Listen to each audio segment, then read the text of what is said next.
J'ai encore sommeil. C'est stupide. Il est prouvé que c'est toujours au moment de se lever qu'on a le plus envie de dormir. Donc l'homme devrait attendre qu'il se lève pour se coucher.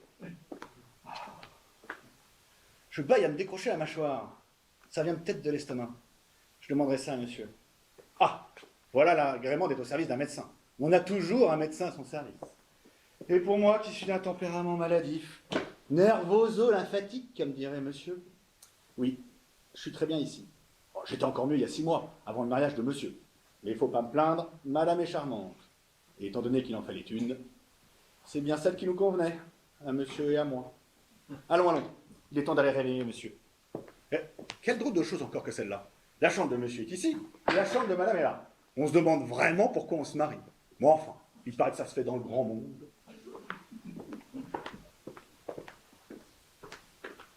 Monsieur? Monsieur? Oh, il dort bien. Comment? Personne. La couverture n'est pas défaite. Mais alors, monsieur n'est pas rentré cette nuit. Monsieur se dérange. Oh, sa pauvre petite femme qui repose en toute confiance. Comme c'est mal. Madame? Ah, bonjour Étienne. Bonjour madame. Monsieur est-il levé? Non, oui. Quoi, non, oui? Vous paraissez troublé. Moi troublé, mais que madame regarde, moi troublé. Oui? Ah, n'entrez pas. Bah, enfin, en voilà une idée pourquoi ça. Parce qu'il est malade, monsieur. Il est malade. Oui, enfin, quand je dis malade, j'exagère. Mais c'est tout ouvert, il y a plein de poussière. Je fais la chambre. Mais enfin, quand mon mari est malade, qu'est-ce que vous... Non, mais n'entrez pas. Il n'est pas boisoir, il geint.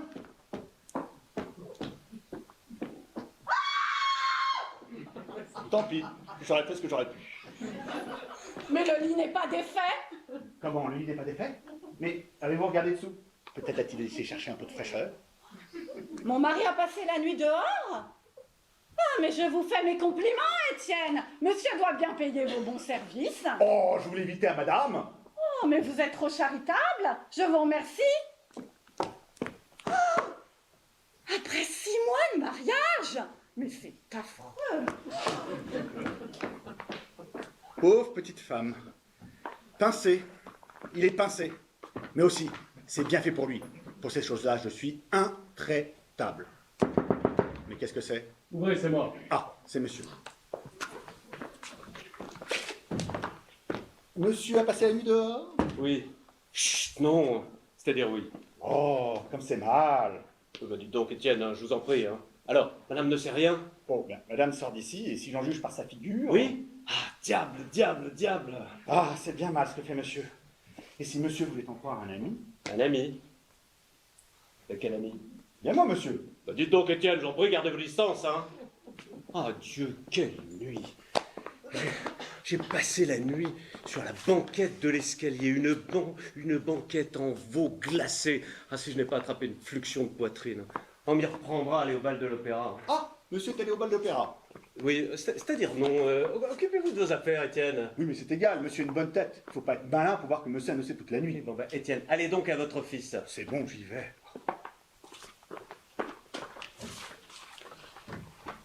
Ah, le ciel m'est témoin que je ne voulais pas y aller au bal de l'opéra. Mais c'est cette femme, c'est ce joli petit démon de Madame Aubin qui fait de moi tout ce qu'elle veut. Un médecin ne devrait jamais avoir pour cliente une jolie femme et une femme mariée. Bah, on est toujours tenté de pousser l'auscultation, le goût de la recherche, le besoin de faire avancer la science. Mais voilà, c'est très dangereux. L'opéra, c'est une idée à elle. À 2 heures sous l'horloge. J'ai attendu jusqu'à 3 heures, comme un serin. Et à 5 heures, quand je l'ai vu, qui ne venait pas, je suis parti. Je rentre, me consolant à l'idée d'une bonne nuit. Arrivé devant ma porte, crac, pas de clé. Je les avais laissés dans mes vêtements de tous les jours. Sonner, c'était réveiller ma femme. Quand jetais la porte, je n'avais rien de ce qu'il fallait pour ça. Alors, désespéré, je me suis résolu à attendre le jour et à passer la nuit sur une banquette. Et celui qui n'a pas passé une nuit sur une banquette en veau glacé ne peut pas se faire une idée de ce que c'est. Je suis gelé, j'ai sûrement attrapé quelque chose. Je vais me faire une ordonnance. Non, ça me paraît nettement au-dessus de mes compétences. Non, je vais aller voir un médecin. Vous voilà enfin. Mais me voilà, ma chérie, me voilà. Tu as bien dormi, comme tu es matinale. Et vous donc? Moi, j'avais un travail, mais un travail. Où avez-vous passé la nuit? Hein? Où avez-vous passé la nuit? Bah oui, j'entends bien où j'ai passé la... Bah, comment je ne t'ai pas dit? Non. Hier soir, en te quittant, je ne t'ai pas dit je vais chez Bassinet où il est très malade, Bassinet. Ah, et vous y avez passé la nuit? Pas du tout. Et pourtant? Alors oui, c'est possible. Oui, nous y aurions passé la nuit. Oui, c'est possible. Et c'était gai? Oh, bah c'était gai, tu penses. Bassinet, dans l'état où il est, Bassinet. Mais qu'est-ce qu'il a? Mais qu'est-ce qu'il a? Qu'est-ce qu'il a? Il a qu'il est au bout, ma chérie, voilà. Mais c'est à ce point? Mais c'est une question d'heure, Yvonne. Peut-être même de minutes maintenant. Mais il organise des soirées dans son Mais état. dans son état, mais Bassinet, dans l'état où il est. Il ne s'en rend pas compte de son état, ce pauvre Bassinet. Mais vous donnez vos consultations en habit noir. En habit noir, parfaitement. Non, c'est-à-dire, non, je vais t'expliquer. Bassinet, il est si malade, n'est-ce pas, que la moindre émotion le tuerait. Mais enfin, qu'avez-vous fait toute la nuit? Mais c'est ça. Nous avons consulté. Mais parce qu'il y avait d'autres médecins. Et j'étais tous là, Yvonne. Des médecins du côté de sa femme, des médecins de son côté à lui, la crème, vraiment. Mais enfin, vous n'avez pas consulté toute la nuit. Mais non, nous l'avons veillé discrètement, de façon à ce qu'il ne s'en rende pas compte, bien entendu. Nous avons chanté des chansons de veillée mortuaire, mais le cœur n'y était pas, tu sais, ma chérie.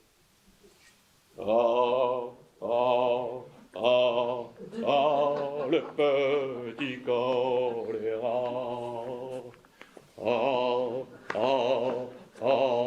Il n'en réchappera pas.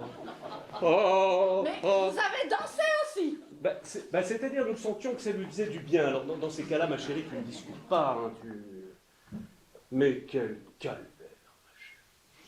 Danser, le cœur lourd, le pied lourd. Ainsi, il est vraiment perdu? On a tout tenté. Il n'y a plus d'espoir. Monsieur Bassinet! Bonjour, docteur! Mais vous êtes complètement fou de venir ici en ce moment, vous dérange? Oh, monsieur Bassinet, nullement. Vous allez bien, monsieur Bassinet? Ah, madame, ça va? Mais ça va. Oh, mais l'inconscience, l'inconscience béate. Hein. Alors vous, je vous jure. Hein. Il paraît que vous n'étiez pas bien cette nuit. Cette nuit, qui vous a dit ça? Mon mari? Oh, mais regarde-le, Yvonne. Regarde-le, regarde son œil vide. Tu vois bien qu'il ne se souvient de rien. Le cerveau ne fonctionne plus. Je vous avais dit de ne pas sortir. Je vous avais dit de ne pas aller chez les gens. C'est cette manie qu'ont les mourants. d'aller chez les gens. Mourant! Mais oui, parfaitement, vous êtes mourant, monsieur, parfaitement. Alors, on a voulu vous cacher la vérité, hein, par gentillesse, par sympathie. Mais puisque vous venez la chercher à domicile, la vérité, on vous l'a dit. Vous êtes mourant, voilà! Mais je me sens très bien. Mais voilà la révolte imbécile de l'être humain devant la mort, là. Il arrive ici, là, avec son espèce de raideur intérieure, là. Pauvre homme, vous êtes déjà mort. Alors rentrez chez vous, demandez un prêtre et n'en parlons plus. Le docteur ne va pas bien? Il a trop d'urgence de nuit. Ça l'épuise. Alors, bonne agonie, monsieur Bassinet. Ah, merci, vous, hein, merci, hein. Ah, vous avez l'air de comprendre à demi-mot, hein. Comprendre quoi? Mais la situation. Mais quelle situation? Mais enfin, si je vous mettais à l'agonie, c'est que j'avais mes raisons, vous pouviez bien y rester, non? Permettez. Non. Mais quel besoin aviez-vous de venir ici patauger, là? Hein, quoi? Oui, vous ne pouviez pas avoir le tact de ne pas venir ici, d'abord? Mais enfin, comment vouliez-vous que je devine? Mais ça se sent, ces choses-là, ça se subodore. Un lendemain de bal à l'opéra, on ne va pas chez les gens quand ils vous ont pris comme alibi la veille. Ah, si vous m'aviez dit. Ah bah, faut toujours vous mettre les points sur les i à vous, hein. Ah bah oui, c'est un peu naturel. Oui, mais j'aurais dû me douter, Vous ne seriez pas en bonne vie. Alors, on pense à ce que vous voulez. Eh bien voilà. Moi, vous savez, je suis toujours là quand il y a un petit service à rendre. Ah, alors si c'est pour un service, ça rachète un peu. Un petit service à me rendre, parfaitement. Le contraire m'est étonné. Alors je vous demande pardon, je suis un peu fatigué. J'ai passé la nuit sur une banquette. Oh, mais dites donc, de temps en temps, ça change. Hein. Eh ben, je vous remercie, mais ma belle-mère arrive aujourd'hui à Paris, alors vous comprenez. Hein. Ah, mais je ne serai pas long. Je ne serai pas long. Mais c'est une plaie, c'est une plaie. Je vous demande pardon.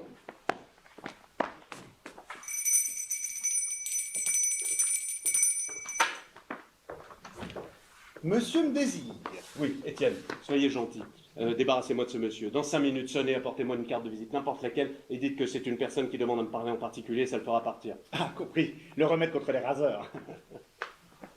Vous savez qu'il y a 1 an, à la suite de mon héritage. Votre héritage. Oui, la succession de mon oncle que j'ai réalisée. J'ai acheté une maison à Paris, 70 rue de Milan. Oh, mes appartements se louent pas. Alors je suis venu, comme vous voyez pas mal de clients, pour vous demander de tâcher de m'en faire louer quelques-uns. Hein? Et c'est pour ça que vous me poursuivez jusqu'ici? Mais non, mes appartements sont très malsains, alors j'entretiendrai votre clientèle. Mais allez au diable si vous croyez que je vais recommander vos appartements malsains. Pas tous, j'ai un petit entresol tout meublé, une occasion. C'était une couturière qui l'habitait, elle a délogé sans payer. C'est même une histoire assez drôle. Figurez-vous que la Mais couturière... je me moque de votre histoire, de votre appartement et de votre couturière. Qu'est-ce que vous voulez que j'en fasse de votre couturière? Permettez, c'est pas de la couturière. Mais je sais bien, mais vous auriez pu choisir un autre moment pour venir m'en parler. Quand je pense que pendant ce temps-là, ma femme, ma pauvre femme. Ah, c'est vrai. Vous êtes marié, vous. Moi, et là, j'ai perdu ma femme. Allons, tant mieux, tant mieux. Comment tant mieux? Non, je veux dire tant pis, tant pis. Vous ne le croiriez pas? Ce que c'est que la vie, elle m'a été enlevée en l'espace de 5 minutes. Enlevé, à part une attaque. Non, paramilitaire.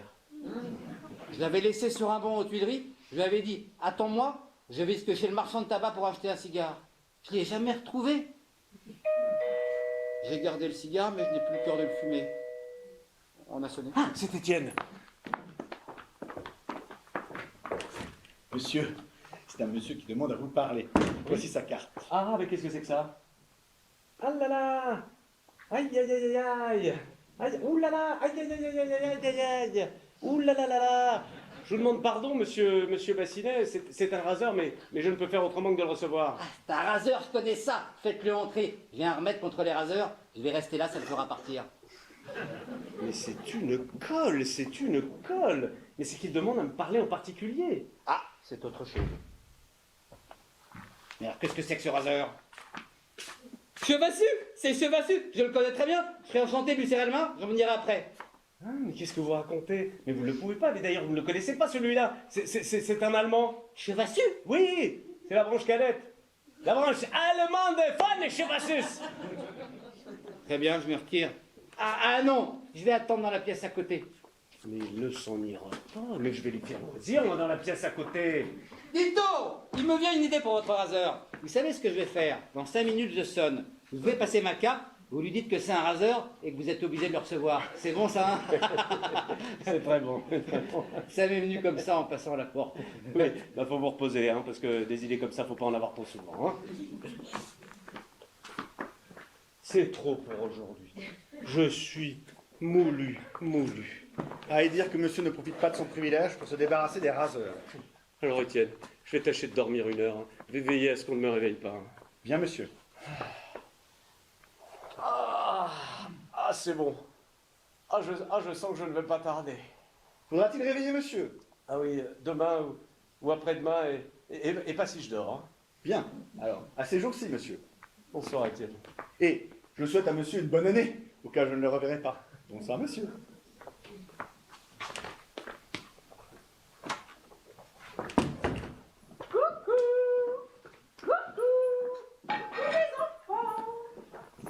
Oh, ma fille, bonjour. Monsieur, c'est Madame von Palmer. Madame, c'est Madame Coville. Mes enfants. Maman. Oh, maman. Ah, mais qu'est-ce que c'est que ça? Oh mon Dieu, ma belle-mère. Oui, on ne rêve pas. C'est elle. Oh, que c'est bête de me réveiller comme ça. Oh, mes chéris, mes tout petits. Eh bien, Boulino, vous ne m'embrassez pas? Mais comment donc, maman, comment donc? J'allais vous le demander, mais vous comprenez, quand on s'endort sans belle-mère et qu'on en trouve une à son réveil, il y a toujours un moment où la surprise, les hérissements... Allez, je vais embrasser ma maman. Oui, non mais... Oui, non mais ne me secouez pas trop, parce que quand on vient de dormir... Vous avez dormi? Oui, à peine. Non, c'est vrai, vous avez la figure d'un homme qui a trop dormi. Vous êtes physionomiste, maman. Oh, mes chéris, mes tout petits. Oh, que je suis heureuse de vous revoir. Oh, mais ne pleure pas, maman. Oh, mais c'est l'émotion de vous revoir. Oh, ce cher Moulineau. Oh, mais il a maigri. Bon, il est vrai qu'au contraire de ton côté, hein. Et pourquoi vous êtes en habit noir? Vous allez à un enterrement? Oui, c'est pour vous. Hein? Non, je veux dire, c'est en votre honneur. Monsieur a veillé un de ces malades qui n'en finit pas d'agoniser. Et alors C'est une agonie chronique. Mais vous êtes médecin de nuit? Mais non, mais quand il y a des balades, avec ça se doit des balades. Ah, vous êtes enrhumé. Un peu. Yvonne, tu ne fais pas de tisane à ton mari? Mais mon mari n'a qu'à se faire soigner chez ses malades, dans ses consultations chorégraphiques. Oh, mais qu'est-ce que tu as? Que tu es donc cacre avec ton mari? N'est-ce pas qu'elle est cacre? Elle est horriblement cacre. Oh, dirait-il de la brouille? Non, mais il y a des gens qui se lèvent mal. Et donc il ne se lève pas du tout. Allez, là, calmez-vous. Pour empêcher la discorde entre époux, il n'y a qu'une belle-mère. Oui, c'est un dérivatif.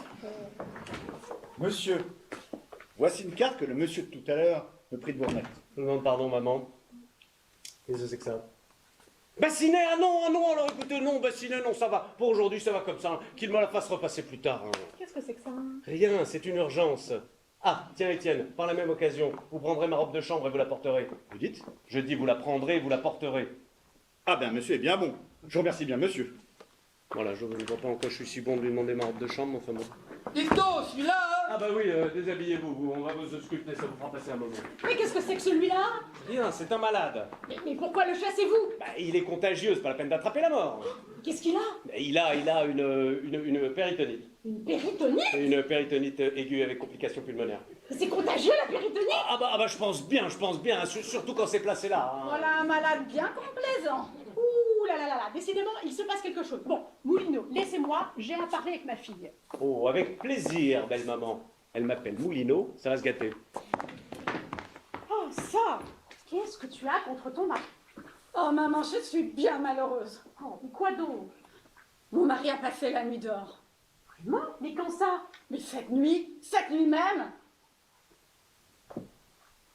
Et peut-être beaucoup d'autres nuits sans que je ne m'en aperçoive. Mais enfin, comment ça, sans que tu t'en aperçoives? Il me semble que ça se voit, ce genre de choses. Et enfin, surtout la nuit. Mais comment? Dame, où est votre chambre? Laquelle, la mienne? Enfin, la tienne, la sienne, enfin la vôtre. Mais la mienne est là, celle de mon mari là. Mais c'est de la folie. Mais la chambre commune, c'est la sauvegarde de la fidélité conjugale. Oh oui. Oh, mais c'est même ce qui fait la force des unions libres. Un mari, ça ne doit jamais se perdre de l'œil, surtout la nuit. Enfin, c'est élémentaire, c'est mathématique. Pardon, madame. Ah, le contagieux. Veuillez bien repartir. J'aurais voulu parler à monsieur Moulineau. Pour l'inviter à l'une de vos parties funéraires? Bravo, monsieur. C'est un joli métier que vous faites là. Ah, moi, mais je ne comprends pas. Allez vous coucher, allez vous coucher. Comment que j'aille me coucher? Oui, monsieur, quand on est mourant, on va se coucher. Alors, allez vous coucher. Ils ont quelque chose dans cette maison. Voulez-vous avoir l'obligeance de dire à Moulineau? Oui, je lui dirai, mais lui parlez dans une autre direction, s'il vous plaît. Parlez au nord. Je vous remercie. Voulez-vous me laisser vous baiser la main? Sûrement pas, oui, avec une péritonite, hein. Allez, bonsoir. Bonsoir. Oh, il est ennuyeux, mon gendre. Écoute, ton mari pourrait laisser ses malades chez eux. Tu crois que c'est sain pour toi? Bon, alors, tu m'as dit que Moulineau avait passé la nuit dehors. Oh, tout ce qu'il y a de plus dehors. Mon Dieu. Et sais-tu avec qui il a couché? Non, je ne sais rien. Seulement, hier, Oui, bien, Marie ne découche pas pour dormir à la belle étoile. je trouvais ce gant dans la poche de son habit. Mais c'est un gant de femme. Un indice. Et dans ses papiers. Ah, mais j'ai pas regardé. Oh, mon Dieu, comment ça tu n'as pas regardé? Mais il n'y a pas d'autre moyen pour savoir ce qu'il y a dedans. Toutes les femmes le font. Oh, vraiment. Ah, le voilà. Laisse-moi faire. Allons, j'espère que tout est au mieux. Belle maman lui a fait entendre raison. Moulineau. Mère de ma femme. Je n'irai pas par quatre chemins. À qui est ce gant? Hein, Que laissez-vous, ce gant? parce que je l'ai cherché, celui-là. À qui est-il? Hein, à qui? À moi? À moi? À vous, de cette taille. Oui, c'est pour rapetisser la main. En ramenant le pouce et en allongeant les doigts, comme ceci, tenez. Oh, allons, c'est un gant de femme. Ah, ça a l'air. Parce qu'il a été mouillé. Il a plu dessus. Alors il a rétréci. Ah ouais. Et sa longueur? Précisément, il a rétréci et allongé. C'est l'eau, ça fait toujours cet effet-là. Il a gagné en longueur ce qu'il a perdu en largeur. Ainsi, vous seriez mouillé. Moulineau. Regardez, c'est marqué 6,5. 9,5, c'est l'eau qui a retourné le chiffre. Oh, vous me prenez pour une bête. Mais non, pas tant. Vous voulez que je vous dise, vous êtes un mari abominable. Vous vous conduisez comme un débauché. Moi? Oui, débauché, vous passez les nuits d'or et on trouve des gants de femme dans votre poche. Mais puisque c'est l'humidité. Oh, Moulineau, vous savez que si vous trompiez ma fille, vous auriez affaire à moi. Oh, permettez, hein. Vous savez que vous êtes marié. Mais elle m'ennuie. Par conséquent, vous nous avez juré fidélité. Pardon, à elle, pas à vous. D'après le code, la femme suit son mari. Donc, nous vous suivrons. Pardon, le code dit la femme, pas la belle-mère. Mais c'est qu'il n'y a pas pensé. Gendre dénaturé, vous voudriez séparer l'enfant de sa mère. On va aller au diable. Oh. Oui, vous êtes là, masticoté. Après tout, je suis maître de mes actes, hein. Je n'ai de compte à rendre à personne. Et vous me rompez la tête. Oh. J'aime mieux m'en tirer. Vous me ferez croire que je suis de trop dans cette maison. Oh. Tous les mêmes. Exactement mon pauvre mari avec ma centenaire. Ah, mais non. Je ne dormirai pas ici. Dussé-je aller trouver refuge dans un hospice. Mais demain matin, à l'aube, Moulineau, je serai là, devant vous, dressée comme une tigresse. Bon, on n'a pas idée de faire poser les gens de la sorte. Bon, en attendant, il faut que je trouve un petit meublé pas loin d'ici. Hein? Vous cherchez un appartement? C'est votre affaire. Le contagieux. Ça la reprend. J'ai votre affaire. Un petit entresol très gentil à louer de suite, tout meublé. Vraiment? Oui, c'est à côté, 70 rue de Milan, 250 francs par an. Ah, mais c'est pas vous qui l'habitez? Non, c'était une couturière, c'est même une histoire assez drôle. Est-il sain au moins? Mon Dieu, ça dépend si c'est pour y loger. Dame! Non, parce que quelquefois on le loue pour... Pour? Oh, monsieur! Dame, je doute qu'à votre âge. Enfin, je la connais pas, moi. Vous savez, c'est ça comme tous les appartements, tant qu'on n'y habite pas. Bien, nous irons le visiter aujourd'hui même. Je suis à vos ordres. Ça, je ne trouve pas ma robe de chambre et Étienne qui ne me rapporte rien. Mon gendre, je lui cède la place. Ah, vous êtes le bienvenu, vous. Dites donc, elle vous rase la grosse. Oui, un peu, mais vous êtes le bienvenu quand même. Tiens, c'est la première fois. Oui, j'ai réfléchi à ce que vous me demandiez. Quoi donc? Je loue votre petit entresol. Oui? J'aurais dû le mettre aux enchères, c'est bête. Oui, je peux vous dire ça à vous, qui êtes un homme discret. Hein. Voilà, j'entretiens une liaison, platonique encore, avec une femme mariée. Elle a été longtemps une de mes clientes. Ah bon, qu'est-ce qu'elle avait? Bah rien, j'ai fini par l'enguerrir. Et son mari, qu'est-ce qu'il dit de tout ça? Ah bah j'en sais rien, moi j'en sais rien, je connais pas. Hein, n'importe, votre entresol est de 250 francs. par an, c'est pour rien, je le prends. Et là, pardon, 250 francs par mois. Ah, par moi, fichtre. Vous m'augmentez déjà. Ah, c'est que j'ai beaucoup de demandes. Le marché a bien repris depuis une heure. C'est cher, mais c'est entendu, je le prends. Pour quand le voulez-vous? Aujourd'hui même. Ouh, fichtre. Il y a encore toutes les affaires de la couturière, parce que c'est même une histoire assez drôle. Figurez-vous que la couturière... Oui, mais j'allais lire dans les journaux l'histoire de la couturière. Non, c'était pour vous dire que tout n'était pas encore tout à fait en ordre. Oui, bah écoutez, je m'en accommoderai comme cela en attendant, et puis vous le ferez remettre en état après, voilà tout. Madame, Suzanne, au bain de Vitano. Ah bon. Eh bien, venez par ici, vous allez préparer bail. Eh bien, dites donc, Étienne, ne vous gênez pas. Vous avez ma robe de chambre. Dame, monsieur dit de la porter, je la porte. Mais je rêve.